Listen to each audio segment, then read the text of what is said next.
Nucleophilic reactions, हेलोएरिन्स की जो nucleophilic reactions है, तो हेलोएरिन्स तो हमारे पास क्या है, एरोमेटिक कंपाउंड जिसमें जो है हेलोजन लगा हुआ होता है वो हेलोएरिन्स कहलाता है। तो यहाँ दो कंडीशंस हैं। देखो जैसे हमारे पास क्लोरोबेंजीन है, पहले बेटा इसमें न्यूक्लियोफिलिक, इस शब्द को आप अच्छी तरह परिचित होंगे। यहाँ पर न्यूक्लियो इस प्रकार से अंग्रेजी का शब्द है न्यूक्लियोफिलिक, है ना? और न्यूक्लियोफिलिक्स में यदि देखोगे तो दो शब्द हैं इसके अंदर बने हुए। एक शब्द है न्यूक्लियो, यहाँ पर न्यूक्लियो का मतलब होता है न्यूक्लियस से, क्या होता है बेटा न्यूक्लियस, और फ्लिक का मतलब होता है, ये न्यूक्लियस हो गया, इसका मतलब न्यूक्लियस हो गया, और फ्लिक का मतलब होता है चाहने वाला, जिसको हम क्या कहते हैं, इसको कहते हैं उसको चाहने वाला, न्यूक्लियस को चाहने वाला। हमेशा ये दो पार्ट में बांटो इसको, न्यूक्लियस को चाहने वाला। तो यहाँ न्यूक्लियस कैसा चार्जेज होता है बेटा, न्यूक्लियस होता है पॉजिटिव चार्ज, हमेशा ध्यान रखें न्यूक्लियस पे कौन सा चार्ज होता है, पॉजिटिव चार्ज। और उसको चाहने वाला स्वाभाविक क्या होगा, उसको जो चाहने वाला होता है हमेशा नेगेटिव होगा।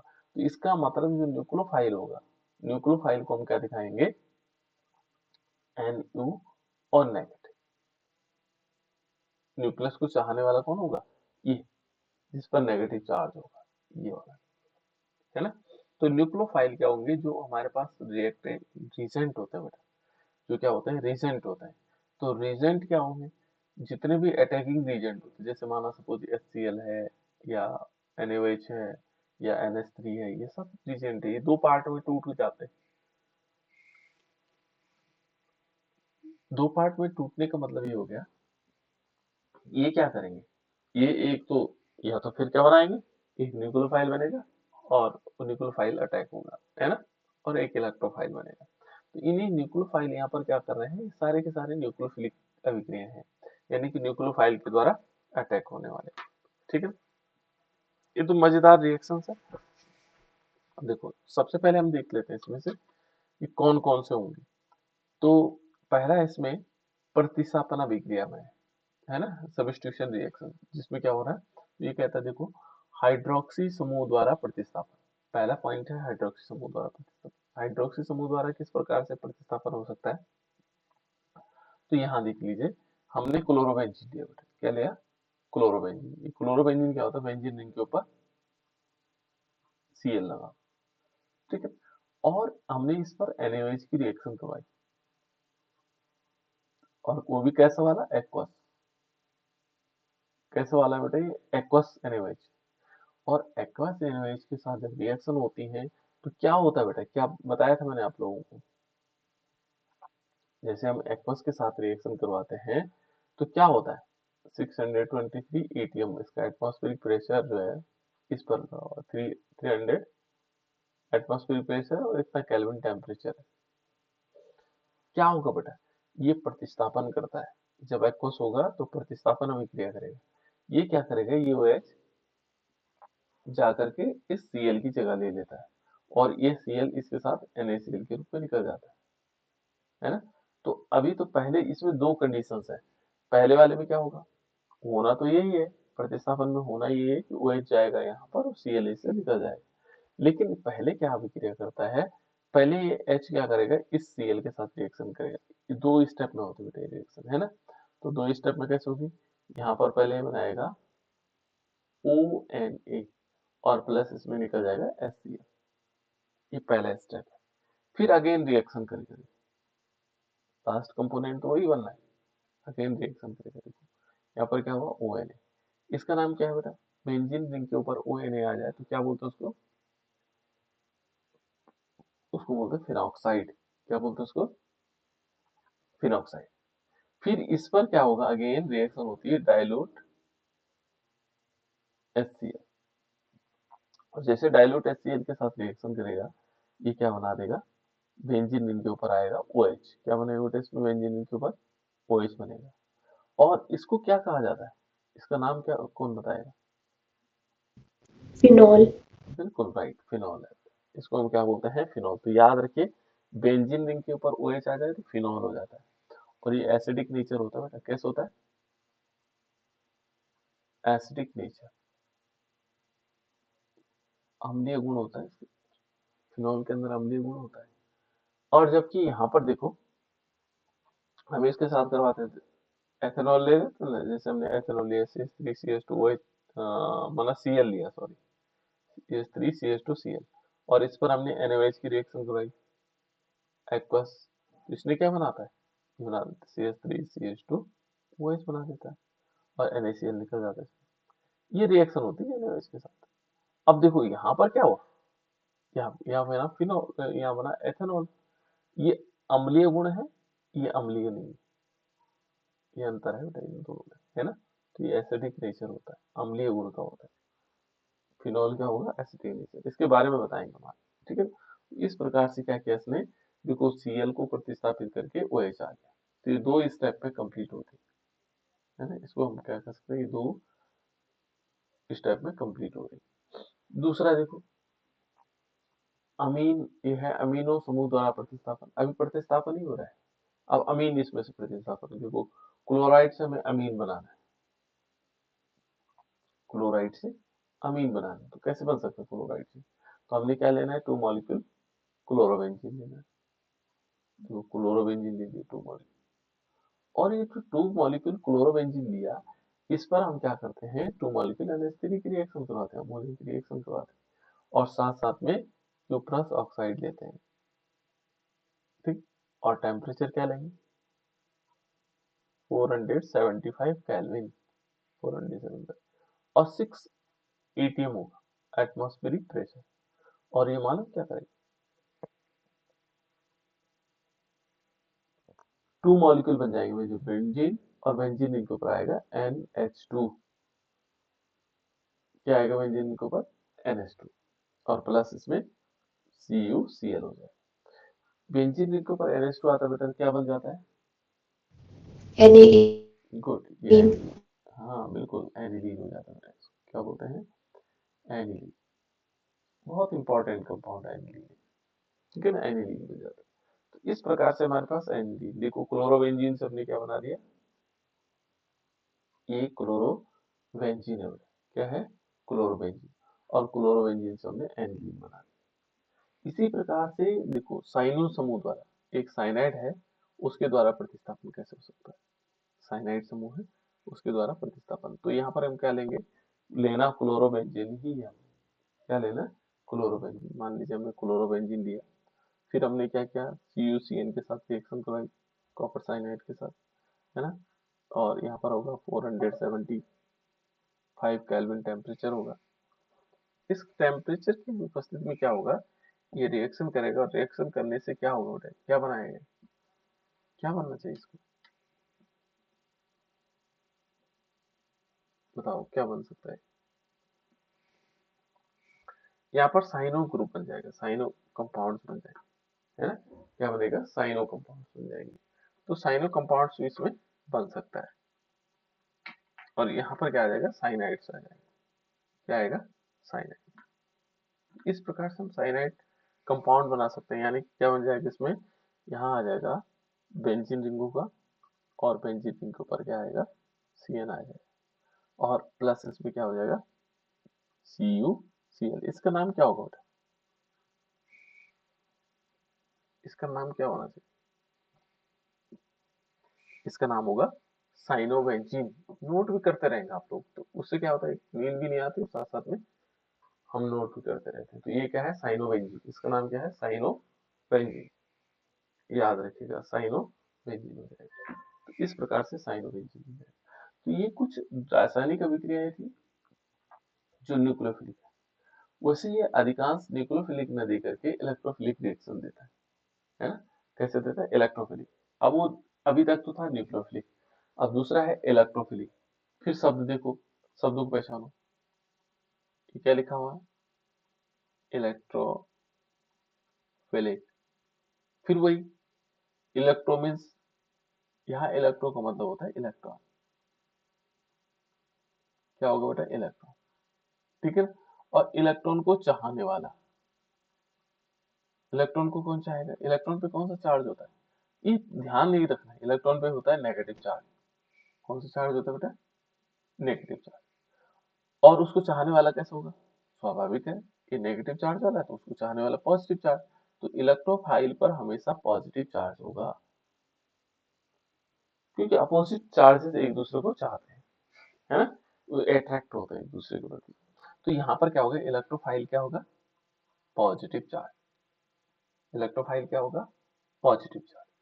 तो इस प्रकार से हम इसको इलेक्ट्रोफाइल से समझ सकते हैं। और इलेक्ट्रोफाइलिक रिएक्शन बहुत इंपॉर्टेंट रिएक्शन है, 4 ही प्रकार की होती है।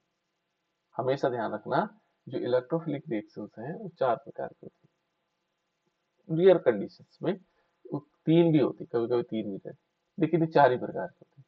और पहला इसमें देखो, और ये रिएक्शन क्या है, हैलोजिनेशन। हैलोजिनेशन क्या हुआ, रिएक्शन विद हैलोजन, बस सिंपल, हैलोजन के साथ अभिक्रिया करवानी। दूसरा है नाइट्रेशन। दूसरा क्या बेटा, nitration. Nitration means reaction with nitric acid, बस नाम से पता लग रहा है देखो, नाइट्रेशन, नाइट्रिक एसिड। इसमें क्या लेते हैं हम, सल्फ्यूरिक एसिड ले लेते हैं। उसके बाद नेक्स्ट है sulphonation, reaction with sulphuric acid, sulphonation. Sulphonation means हो गया sulphuric, reaction with sulphuric acid. Friedel craft 2 प्रकार के, एक फ्रीडल क्राफ्ट हो गया, एक तो है एल्काइलेशन और एक होता है एसाइलेशन। बस ये 2 रिएक्शन होती हैं, और इस प्रकार से इलेक्ट्रोफिलिक रिएक्शन कंप्लीट हो जाती है ना। यहाँ पर हमारे पास 2 प्रकार की रिएक्शन है। ये टोटल मिला करके 4 जो हमारे पास इलेक्ट्रोफिलिक रिएक्शन होती है, 4 प्रकार की होती है। कितने प्रकार की होंगी, 4 प्रकार। जो न्यूक्लियोफिलिक रिएक्शन थी वो तो यही नहीं थी, ठीक है ना, ये 4 प्रकार। लेकिन ये परमानेंट 4 प्रकार की होती है। किस कहीं भी देखोगे तो इलेक्ट्रोफिलिक रिएक्शन जो है केवल 4 प्रकार की होती है, हेलोजिनेशन, नाइट्रेशन, सल्फोनेशन, और लास्ट में क्या हो जाएगा, फ्रीडल क्राफ्ट रिएक्शन। ये इंपॉर्टेंट है, नीम रिएक्शनों में बहुत ज्यादा पूछा जाता है फ्रीडल क्राफ्ट। और दोनों, एल्काइलेशन अलग होता है और एसाइलेशन अलग होता है। Alkylation means reaction with alkyl halide, और acylation means reaction with acylation, CH3COCl, ठीक है, इसके साथ रिएक्शन करते हैं ना। तो इस प्रकार से हमारे दोनों रिएक्शन हो जाएंगे। तो अब इसको पढ़ लेते पहले एक एक करके, है ना। देखो बेटा, हाइलोजिनेशन, मैंने जैसे आपको बताया कि रिएक्शन विद हैलोजन, तो यहाँ पर देखो हमने लेना है क्लोरोबेंजीन, ये हैलोजन के साथ रिएक्शन करेगा। देखो हैलोजन है, इसमें क्या है, हैलोजन। तो हमने बेंजीन रिंग लिया, देखो बेंजीन रिंग लिया, और इस बेंजीन रिंग पर क्या है, क्लोरीन, क्योंकि हम क्या पढ़ रहे हैं, हेलो एल्कीन पढ़ रहे हैं, हेलो एरीन्स पढ़ रहे हैं इस समय। तो हेलो, ये है क्लोरोबेंजीन, इस पर हमने करवानी halogenation. Halogen means reaction with chlorine, ठीक है। लेकिन जब क्लोरीन के साथ रिएक्शन करवाओगे, यहाँ हमें कैटालिस्ट लेना पड़ेगा, और वो है बेटा FeCl3। और जैसे इसके साथ रिएक्शन करते हैं ना, तो ये क्या हो जाता है, ये ध्यान रखना, ये ऑर्थो पैरा डायरेक्टिंग है। मानिए एक चीज ध्यान रखना, जब बेंजीन के ऊपर क्लोरीन ग्रुप लगा हो, क्या कहा मैंने, बेंजीन के ऊपर क्या लगा हो, क्लोरीन लगा हो, तो जुड़ने वाला ग्रुप कोई भी होगा, जुड़ने वाला ग्रुप कोई भी हो, वो कहाँ जुड़ेगा, इसके या तो ऑर्थो पोजीशन पर जुड़ेगा यहाँ पर, या पैरा पोजीशन पर जुड़ेगा। या तो कहाँ जुड़ेगा, ऑर्थो पोजीशन पर या पैरा पोजीशन पर, इन 2 जगह से अलग कहीं जुड़ता बेटा। ये सबसे बड़ी याद रखने के लिए, यदि आपने देखा बेंजीन के ऊपर क्लोरीन है ना, इसको बोलते हैं ऑर्थो पैरा डायरेक्टिंग ग्रुप। तो मैं बताऊंगा कौन कौन से ग्रुप हैं जो ऑर्थो पैरा है, जिनके ऊपर, ऑर्थो पैरा का मतलब क्या होगा, जिनके ऊपर, जैसे Cl है, तो Cl है तो इसका मतलब क्या होगा, यदि बेंजीन के ऊपर Cl है तो जुड़ने वाला ग्रुप हमेशा ऑर्थो और पैरा पोजीशन पर जुड़ेगा। अब कौन कौन से ग्रुप और ऐसे हो सकते हैं, किसी को ध्यान है, कौन से ग्रुप ऐसे हो सकते हैं जो ऑर्थो पैरा डायरेक्टिंग है, जो ऑर्थो और पैरा पोजीशन पर जुड़ने के लिए इनको मजबूर कर देता होगा, किसी को मालूम है कुछ, है बेटा किसी को कुछ पता, कौन कौन से ऐसे ग्रुप हैं जो मतलब बेंजीन के ऊपर, यदि मान लीजिए बेंजीन के ऊपर और कौन सा ऐसा ग्रुप लगा हो जो जुड़ने वाला ग्रुप केवल ऑर्थो पैरा पर जुड़ेगा, कौन सा हो सकता है, बहुत सारे हो, एक थोड़ी है, कई ग्रुप्स हैं, है ना। तो ऑर्थो पैरा डायरेक्टिंग ग्रुप कौन से, उनकी लिस्ट कौन सी है, ठीक है ना। तो एक एक तो हो गया कौन सा, क्लोरीन, क्लोरीन तो याद रहेगा, ऑर्थो पैरा डायरेक्टिव में क्लोरीन तो याद रहेगा, बताओ बेटा। मैं और ग्रुप भी बता रहा हूँ आप लोगों को, पहले क्लोरीन याद रहेगा। ऑर्थो पैरा डायरेक्टिव में क्लोरीन याद रहेगा नहीं रहेगा। दूसरा जी एक सर। याद, हाँ दूसरा याद रखना है CH3। क्या रखना है? CH3। एक मीथेन में, ठीक है ना, जो ऑर्थो पैरा डायरेक्टिव, यदि मीथेन है CH3 ऊपर है तो जुड़ने वाला ग्रुप कहाँ जुड़ेगा? Ortho para group, ortho para directive, ठीक है ना। इस प्रकार से और ग्रुप भी है, ठीक है ना, मैं धीरे धीरे बताते रहूंगा कौन कौन से हो सकते हैं। क्लोरीन हो सकता है, ब्रो हेलोजन परिवार तो पूरा है, जो हेलोजन फैमिली के तत्व है वो सारे के सारे, है ना, ये सारे के सारे हैं। तो ये ऑर्थो पैरा डायरेक्टिव ग्रुप है। अभी और भी बता दूंगा कि कौन कौन से ग्रुप इसमें ऑर्थो पैरा डायरेक्टिव ग्रुप है, क्योंकि एक साथ याद नहीं रहेंगे ना, फिर बीच में बता दूंगा। अब दो याद रखना है ना, एक क्लोरीन हो गया और एक CH3, ठीक। इसके बाद और चलते हैं बेटा आगे, कैसे, एक तो हो जाएगा, तो जुड़ने वाला ग्रुप कहाँ जुड़ेगा? ये ऑर्थो पैरा। अब देखो हमने सिंपल क्या करना है, देखो हेलोजनेशन में क्या हुआ, हमने बेंजीन रिंग लिया और बेंजीन रिंग के ऊपर क्या था? Cl है, और हम क्लोरीन की रिएक्शन करवा रहे हैं। अब निश्चिंत होकर के हमें पता लग गया इसके ऊपर क्लोरीन है, हमने कहा ये तो ऑर्थो पैरा डायरेक्टिंग है, तो इसका मतलब FeCl3, ये तो याद रखना पड़ेगा FeCl3। और जुड़ेगा कहाँ? वो हमने पहले पता कर रखा है, ये जुड़ेगा, एक Cl तो पहले से था यहाँ, एक Cl जुड़ेगा यहाँ, ये ऑर्थो पोजीशन पर, और दूसरा Cl कहाँ? देखो दूसरा हम बनाएंगे बेंजीन रिंग और एक बनाएंगे, एक जुड़ेगा यहाँ, ये हो गया। इसका नाम है और ऑर्थो डाइक्लोरोबेंजीन, है ना, और ये क्या होगा? Para dichlorobenzene. लेकिन इनमें क्या होता है बेटा, इनमें ध्यान रखना, एक तो ज्यादा मात्रा में बनता है और एक बनता है कम मात्रा में, बनते दोनों है।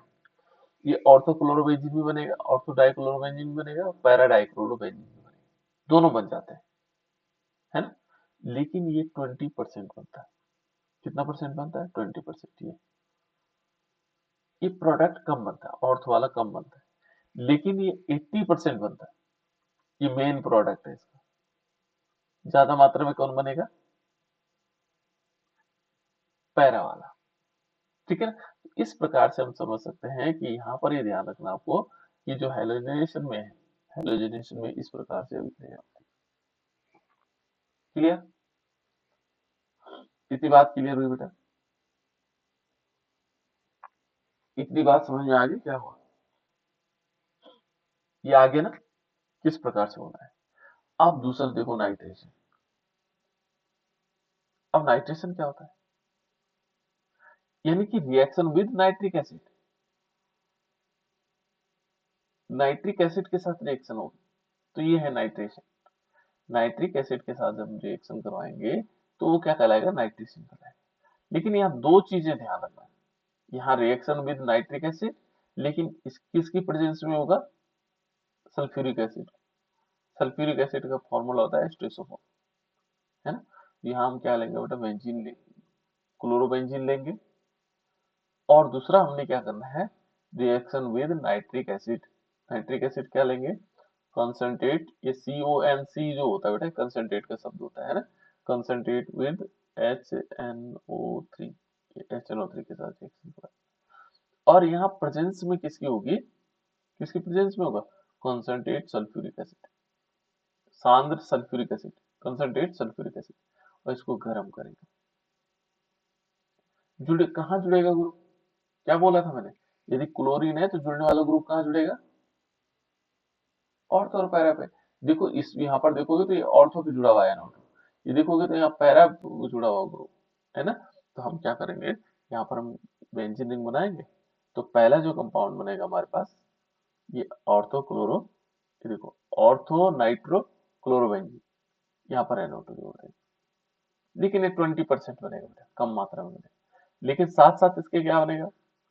बेंजीन रिंग होगा, और एक पैरा पोजीशन वाला दिखाना है, Cl लगाना है, और यहाँ पैरा पोजीशन पर NO2 जोड़ देना है, और ये 80% बनेगा। कितना परसेंट बनेगा? 80। इसका नाम क्या है? ये है पायरा नाइट्रो क्लोरोबेंजीन। और प्लस इसमें चाहो तो HCl दिखा, H2, क्योंकि NO2 जुड़ गया तो NO2 जुड़ गया तो H2 निकलेगा शायद इसमें से, है ना। तो यहाँ पर क्या बन जाएगा, H2O बना दें, एक H2O मॉलिक्यूल, बस इतना हमारे पास हो सकता है। इस टाइप से हम इस रिएक्शन को लिख सकते हैं। तो ये ज्यादा मात्रा में बनेगा, है ना, नाइट्रेशन हो गया। अब उसके बाद क्या बचा हमारे पास, sulphonation, reaction with sulphuric acid, reaction with sulphuric acid. देखो सल्फोनेशन में क्या होता है, सल्फ्यूरिक एसिड के साथ रिएक्शन करवानी है। तो सल्फ्यूरिक एसिड देखो, ये हमने क्लोरोबेंजीन लिया, कंसंट्रेट सल्फ्यूरिक एसिड लिया, इसको गर्म किया, गर्म करने पर जुड़ने वाला ग्रुप कहाँ जुड़ेगा, एक तो जुड़ेगा उसका ऑर्थो पोजीशन पर और एक जुड़ेगा पैरा पोजीशन पर। एक कहाँ जुड़ रहा है, ऑर्थो पोजीशन पर, और जुड़ेगा कौन सा, SO3H, सल्फ्यूरिक एसिड में SO3H। यहाँ कौन जुड़ता है, नाइट्रेशन में NO2, है ना, हेलोजिनेशन में तो हेलोजन जुड़ेगा। देखो एक ऑर्थो पोजीशन पर जुड़ रहा है बेटा, और एक पैरा पोजीशन पर जुड़ रहा है। ये जो ऑर्थो पोजीशन वाला है ये 20% बनता है, कम मात्रा में बनता है, और ये जो है क्या होता है 80% बनता है, और ये क्या होगा हमारे पास मेन प्रोडक्ट है बेटा। तो ये हो गया सल्फोनेशन, और प्लस क्या होगा, सल्फ्यूरिक H2 वाटर मॉलिक्यूल निकल जाए। तो इस प्रकार से सल्फोनीकरण कहलाता है। ये क्या कहलाया, सल्फोनीकरण, रिएक्शन विद सल्फ्यूरिक एसिड, है ना। नेक्स्ट है बेटा इसमें फ्रीडल क्राफ्ट अभिक्रियाएं। फ्रीडल क्राफ्ट एक साइंटिस्ट थे, और इन्होंने दो प्रकार की अभिक्रियाएं दी बेटा, एक तो था एल्काइलेशन और दूसरा था एसाइलेशन। एक तो एल्काइलेशन हो गया और दूसरा एसाइलेशन। अब देखो ये फ्रीडल क्राफ्ट रिएक्शन, यहाँ पर देखोगे तो Friedel craft reaction, Friedel craft reactions में क्या होता है कि जो फ्रीडल क्राफ्ट है, इस साइंटिस्ट का नाम है फ्रीडल क्राफ्ट एल्काइलेशन। इन्होंने क्या किया, इन्होंने जो फ्रीडल क्राफ्ट रिएक्शन थी किस प्रकार से लिया, जैसे यहाँ पर देखो, मान लीजिए फ्रीडल क्राफ्ट रिएक्शन, तो फ्रीडल क्राफ्ट रिएक्शंस में क्या हुआ कि हम तो हेलोजन के साथ रिएक्शन करवाएंगे, हेलोआइरिन के साथ, सॉरी, देखो ये हेलोआइरिन है, हमने बेंजीन रिंग ले रखा, उसमें क्लोरीन, और जो इसमें दो पार्ट है बेटा, देखो alkylation, alkylation means reaction with alkyl halide, हमने लिया CH3Cl, और यहाँ कैटलिस्ट लेना पड़ेगा, ये ध्यान रखो बेटा, इसको बोलते हैं एनहाइड्रस। क्या बोलते हैं, एनहाइड्रस। एनहाइड्रस का मतलब होता है जिसमें पानी नहीं होता, निर्जल, और यहाँ पर लेंगे कैटलिस्ट AlCl3। ये इंपॉर्टेंट है, बहुत इंपॉर्टेंट है AlCl3, जो एनहाइड्रस AlCl3 है, इसको बोलते हैं फ्रीडल क्राफ्ट। पूछा जाता है आपसे, कई बार पूछा गया, इसमें कौन सा उत्प्रेरक का प्रयोग करेंगे, ठीक है ना। तो यहाँ पर हम इसका उपयोग करेंगे, यहाँ पर लेंगे एनहाइड्रस AlCl3, और जैसे ही रिएक्शन करेगा, रिएक्शन कैसे बनेगी, बेंजीनिंग होगा, और इस बेंजीनिंग के ऊपर Cl, और CH3 कहाँ जुड़ेगा, ऑर्थो पोजीशन। काम तो नहीं करना, ऑर्थो पोजीशन पर जोड़ने वाले, देखो ऑर्थो पोजीशन पर जोड़ने, कितना बनेगा 20%, और जो दूसरा बनेगा इसके साथ साथ वो बनेगा हमारे पास 80%, यानी कि बेंजीनिंग होगा, और इस पर Cl अपनी जगह रहेगा और एक पैरा पोजीशन पर Cl, इसका नाम क्या होगा, ऑर्थो क्लोरोटोलिन, और ये होगा पैरा क्लोरोटोलिन, ठीक है ना, और प्लस इसमें क्या हो जाएगा HCl, यहाँ से निकल जाएगा हाइड्रोक्लोराइड। तो देखो बेटा ये 80% बनेगा पैरा वाला, ये 20%, ये मेन प्रोडक्ट है, कैसे प्रोडक्ट है, मेन प्रोडक्ट, ये हमारे पास मेन प्रोडक्ट है, तो ये रियर प्रोडक्ट है ना, जिसको हम गौण भी कह सकते हैं। तो ये अब देखो इसमें एल्काइलेशन में ये याद रखना है CH3Cl, दूसरा है acylation, reaction with acetyl halide, acetyl chloride, है ना। एसाइलेशन में क्या होगा कि एस्टिल क्लोराइड के हम रिएक्शन करवाएंगे। मान लीजिए सपोज जैसे माना हमने ये लिया बेंजीन, क्लोरोबेंजीन लिया, लेना क्या है, क्लोरोबेंजीन ही लेना है, ठीक है, हाइड्रोजन के साथ रिएक्शन। एस्टिल क्लोराइड में यहाँ ध्यान रखना बेटा, एसाइलेशन में एस्टिल क्लोराइड की रिएक्शन करवाएंगे, इसका नाम क्या है, एसिटिल क्लोराइड, पूछूंगा मैं आप लोगों से, ये एस्टिल क्लोराइड है ना। तो एस्टिल क्लोराइड को यदि हम देखेंगे तो ये होता है CH3COCl। अब जैसे ही क्या होगा, फिर कैटलिस्ट याद रखना, कैटलिस्ट बहुत इंपॉर्टेंट है, यहाँ पर हम लेंगे AlCl3, AlCl3, ठीक है ना। और ये कैसा है, एनहाइड्रस, कैसा बेटा, एनहाइड्रस। ये एनहाइड्रस AlCl3, यहाँ पर क्या बनेगा, बेंजीन रिंग होगा, और इस बेंजीन रिंग के पर यदि देखोगे तो यहाँ Cl लगा हुआ है, और ऑर्थो पोजीशन जुड़ना कहाँ है, ऑर्थो पे। बहुत सिंपल चीज है, कुछ नहीं करना में, OCH3 COCH3 जुड़ेगा बेटा। थोड़ा मैंने गलत कर दिया, सही कर लेते हैं। यहाँ पर क्या लेंगे, क्या जुड़ना है इसमें, जुड़ने के लिए सिंपल है, जुड़ेगा COCH3, COCH3 जुड़ेगा। देखो ये ऑर्थो पोजीशन पे जुड़ेगा, कहाँ जुड़ेगा, ऑर्थो, ये देखो ऑर्थो। और कहाँ जुड़ेगा, पैरा पोजीशन पे, देखो पैरा प्लस से क्या होगा, पैरा पोजीशन पर जुड़ना क्या है, बहुत सिंपल है। ये थोड़ा सा ध्यान दोगे तो ये बहुत सिंपल रिएक्शन है। देखो COCH3 यहाँ जुड़ गया, ये 80% बनता है, ये 20% बनता है, ये मेन प्रोडक्ट हुआ और रियर प्रोडक्ट हुआ। तो इस प्रकार से हमारे पास क्या होगी, फ्रेडल क्राफ्ट एसाइलेशन। देखो अब हमने इसकी कौन सी वाली रिएक्शन भी पढ़ ली, इलेक्ट्रोफिलिक रिएक्शन भी पढ़ ली। क्या पढ़ ली बेटा, इलेक्ट्रोफिलिक रिएक्शन। तो इसको हम इलेक्ट्रोफिलिक रिएक्शन कह सकते हैं। इलेक्ट्रोफिलिक रिएक्शन किस प्रकार से होगी, तो चार है electrophilic reaction, halogenation, nitration, sulphonation और फ्रीडल क्राफ्ट। तो ये चारों होंगे, है ना। दूसरा देखो बेटा, यहाँ पर दूसरा इसमें है, ये कहता है कुछ ये अन्य अभिक्रियाओं में आता है। कौन सी अभिक्रियाओं में आता है, अन्य अभिक्रियाओं में। और ये चैप्टर लगभग लगभग समाप्त हो जाएगा इसके बाद, ठीक है ना। ये देखो धातुओं के साथ अभिक्रिया, यदि हम धातुओं के साथ अभिक्रिया करवाते हैं, जैसे लिथियम के साथ करवाते हैं, तो लिथियम इसके साथ, लिथियम के साथ करवाएंगे तो लिथियम वहां ऊपर जुड़ जाएगा और लिथियम ब्रोमाइड निकल जाएगा। सोडियम के साथ जो रिएक्शन है ये इंपॉर्टेंट है, ये काफी इंपॉर्टेंट है। यहाँ दो प्रकार की रिएक्शन होती है, एक होती फिटिक अभिक्रिया और एक होती ऊर्ज फिटिक रिएक्शन। फिटिक अभिक्रिया में क्या हुआ कि फिटिक अभिक्रिया दी किसके लिए दी बेटा, फिटिक अभिक्रिया उन्होंने एल्किल हैलाइड के लिए दी। अभी हम क्या पढ़ रहे हैं, एरिल हैलाइड। अभी हम क्या पढ़ रहे हैं, एरिल हैलाइड। जो ऊर्ज अभिक्रिया थी, जो फिटिक अभिक्रिया थी, वो किसके लिए, सॉरी फिटिक अभिक्रिया एल्किल हैलाइड के लिए बताइए, एरिल हैलाइड के लिए। किसके लिए, एरिल हैलाइड। ऊर्ज फिटिक अभिक्रिया भी किसके लिए है, ये भी एरिल हैलाइड के लिए। लेकिन जो केवल प्योरली क्या था, ऊर्ज रिएक्शन थी,